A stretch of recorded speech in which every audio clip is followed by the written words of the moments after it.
A graça e a paz do Senhor Jesus.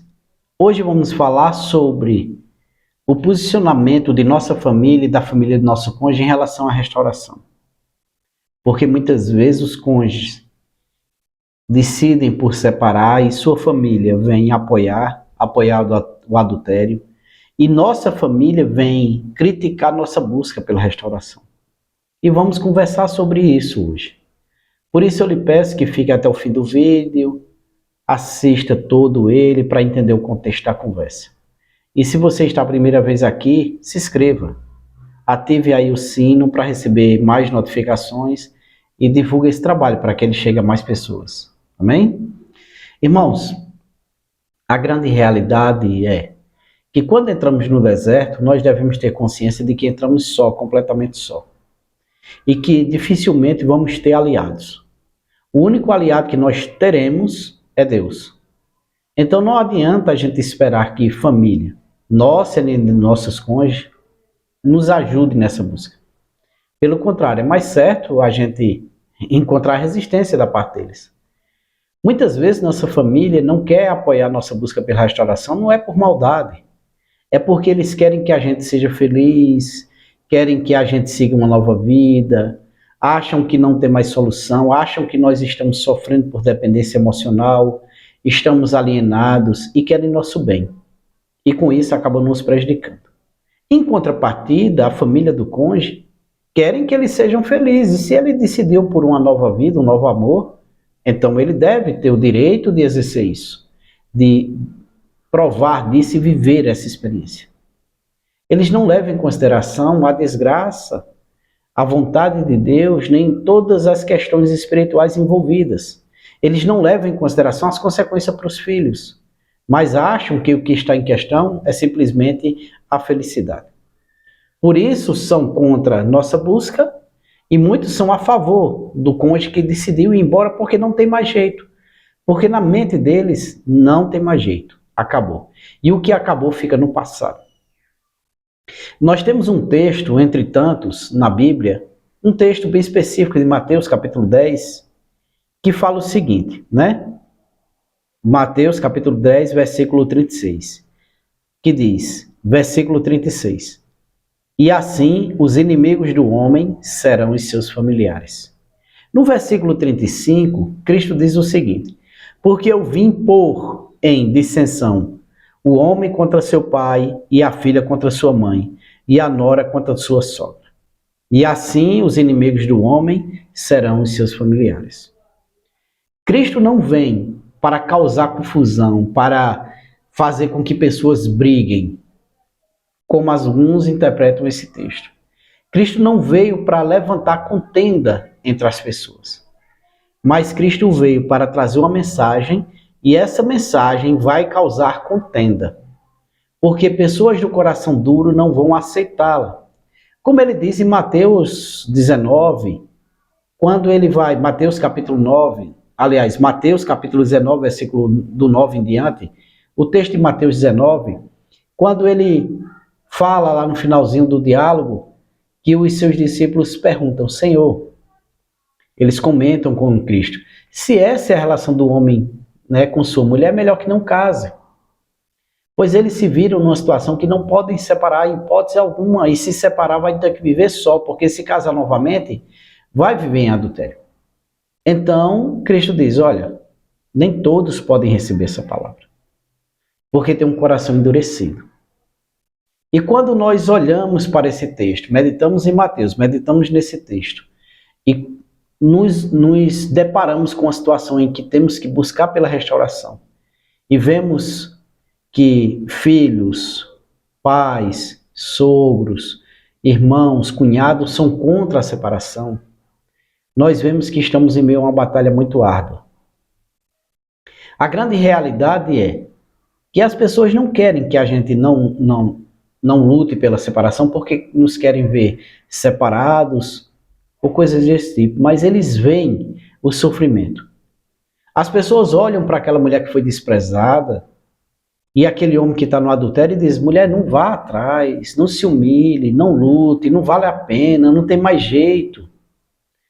Muitas vezes olham para um homem que foi abandonado por sua esposa e dizem, olha, não vá atrás, não busque, não tem mais jeito, deixa para lá, esquece esse assunto. E ficam batendo nessa tecla, remoendo esse assunto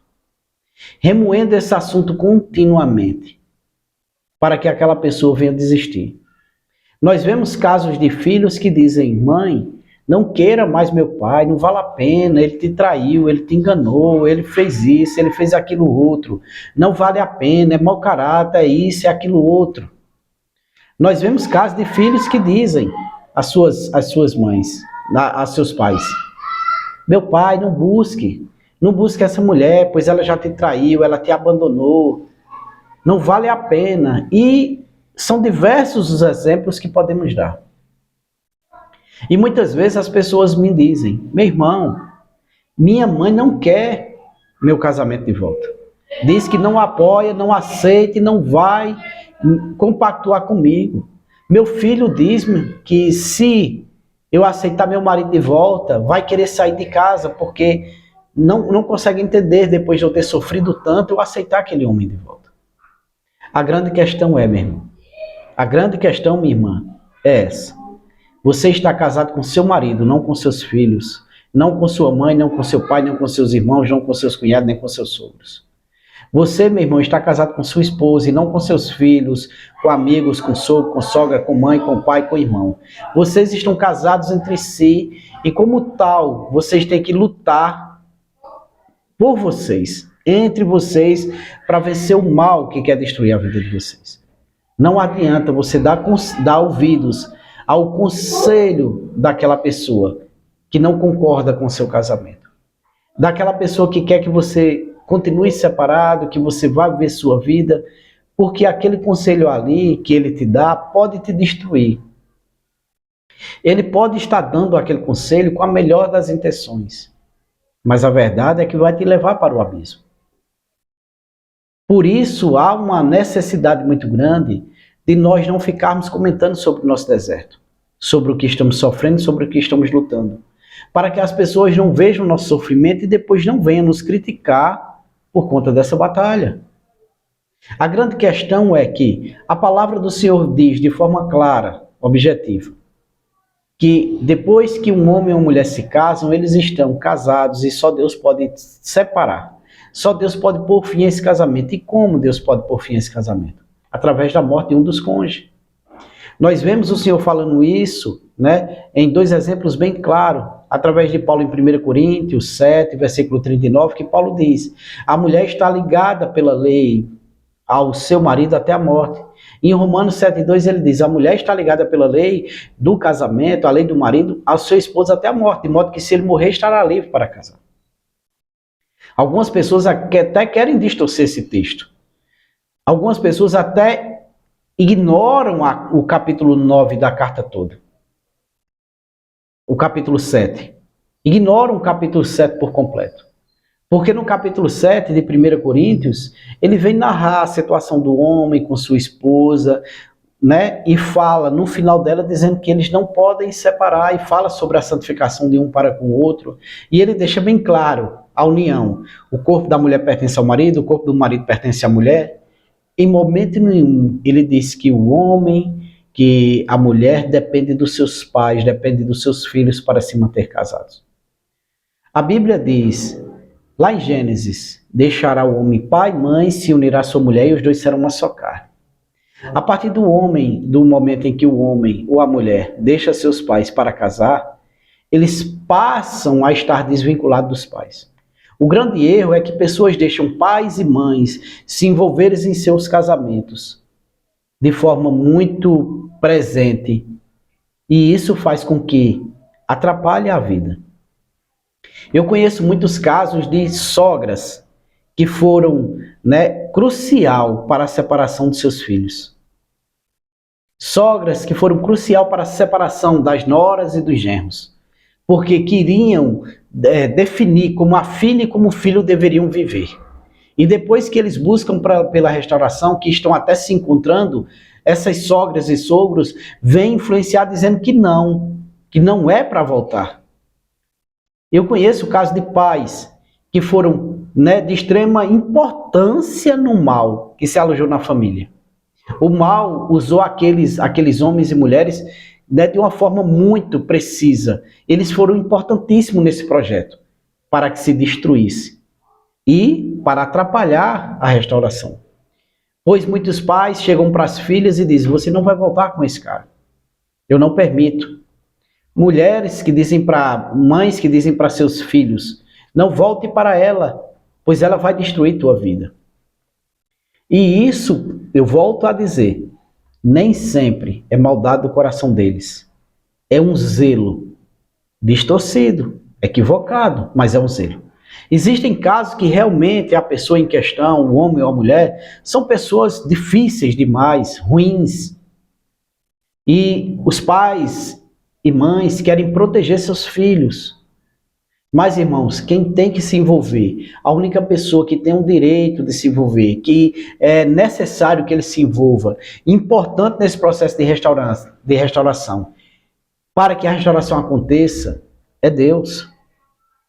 No processo de restauração, só três seres devem estar envolvidos.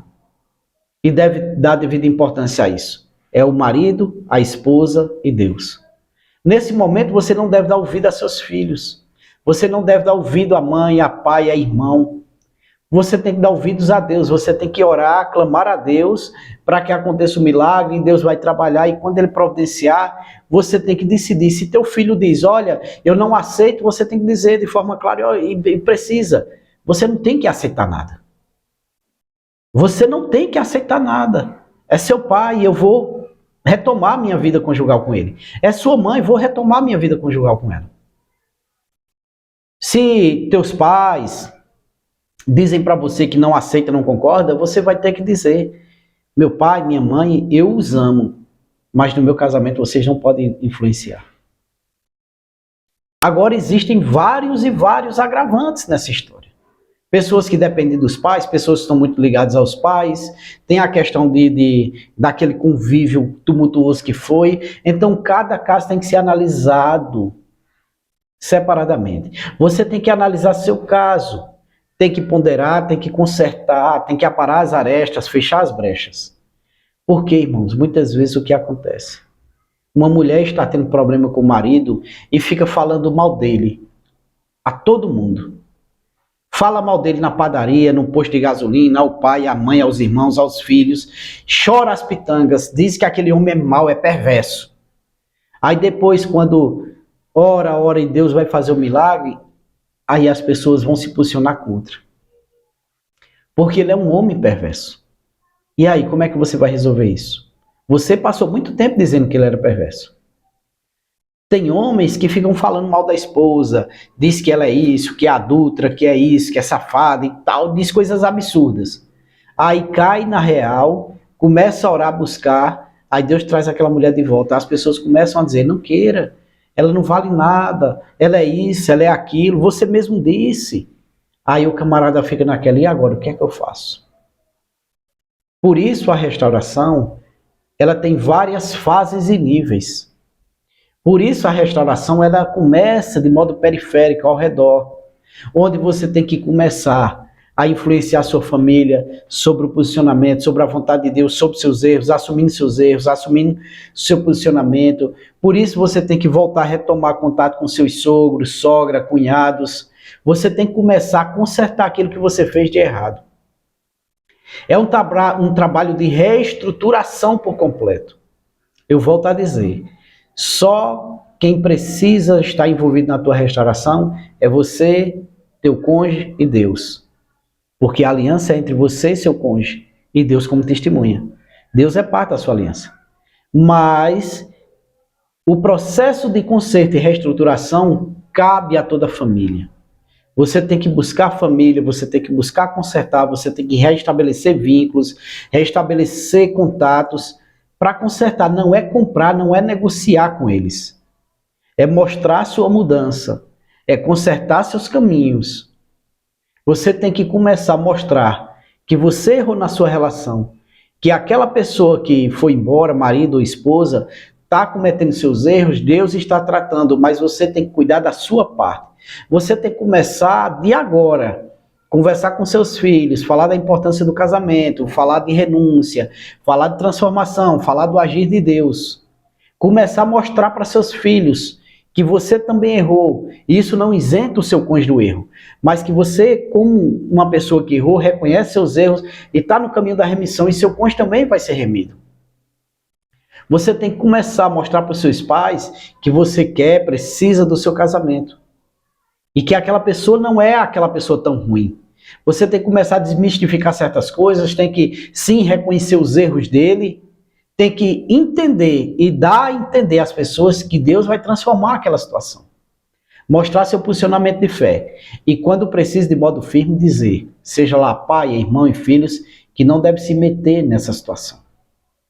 Agora, lógico que se aquela pessoa foi embora, era uma pessoa agressora que põe tua vida em risco, aí você tem que orar para que Deus primeiro transforme aquela pessoa. Eu não estou lhe aconselhando a voltar, correr atrás de um homem que te espancou e vivia te espancando. Primeiro Deus restaura ele, depois vem a restauração do casamento.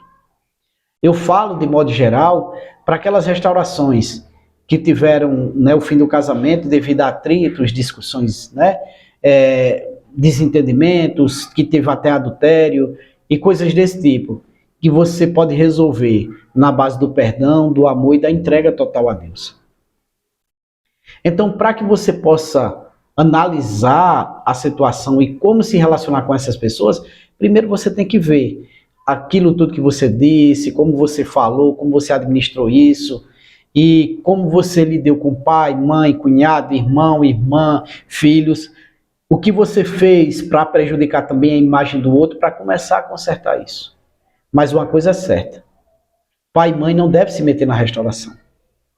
Sogra e sogra não devem se meter, filho não deve se meter, porque se você se deixar a não ter restauração por causa do conselho deles, e você acabar se envolvendo em outro relacionamento por causa do conselho deles, quem vai pagar caro é você. Eles vão sofrer as consequências também. Mas você vai pagar caro e você não vai ter justificativa para dizer adeus. Então, muitos casamentos têm um ponto de conflito muito grande, com as famílias se posicionando contra a restauração. Mas muito do que acontece é por conta de que no processo de separação, nós falamos muito mal, difamamos e expomos o cônjuge que saiu. As pessoas às vezes dizem que aqui nós fazemos de conta que nada aconteceu, que aconselhamos as pessoas a fazer de conta que nada aconteceu, ter a separação como se fosse uma coisa assim, como se o cônjuge não tivesse errado, e não é isso. Lógico que eles erraram, isso tem que ser corrigido. Eu estou falando de exposição, de você estar expondo a pessoa. Você não tem esse direito, por mais que ele tenha errado. Você não deve fazer isso, até porque na restauração você vai ter que lidar com isso. E isso vai ser uma pedra grande para ser removida do caminho. Então, precisamos entender isso e aprender a lidar com essas pessoas. Precisamos aprender a lidar com as pessoas que se posicionam contra, levando a palavra, levando o esclarecimento do porquê nós lutamos. Qual o objetivo de estarmos lutando? A importância do casamento. Devemos mostrar para ele que nós erramos tanto quanto aquela pessoa que foi embora. E que nós estamos administrando isso. Que Deus está administrando. Mas nunca dá permissão para eles determinarem nada acerca da nossa restauração. Nós temos que nos relacionar com eles, porque eles querem nosso bem, mas não dá autoridade para eles determinarem. Esse é o conflito de muita gente. Agora, existem muitas técnicas que você pode fazer. Se você tinha problema com sua sogra, comece a ganhar ela, comece a demonstrar carinho, demonstrar amor, comece a reconquistar ela. Se você tinha problema com seu sogro, demonstre carinho, amor e respeito, porque muitas pessoas tiveram problemas com sogros porque eram pessoas insuportáveis e tratavam mal os seus sogros. Se você tinha problema com seus cunhados, restaure sua relação com eles. Comece a mostrar para seus filhos a importância do casamento. Comece a falar bem daquela pessoa, exaltar as qualidades que ele tem, que não é possível que ele não tenha qualidade nenhuma. Comece a falar com seus pais baseado no Evangelho. Deixe seu posicionamento firme, sua convicção firme. E você vai ver muita coisa acontecendo. E você vai ver os milagres. Essa é a melhor forma de lidar com os parentes na restauração. Com filhos, com sogros, sogra, pai e mãe. É você fazer o trabalho de restauração de modo periférico. Por fora de você. Dentro da família. Com pequenas atitudes e pequenos gestos. Com o amor que constrange. Amém? Então, esse é o vídeo de hoje. Que o Senhor te abençoe e conceda desejo do teu coração.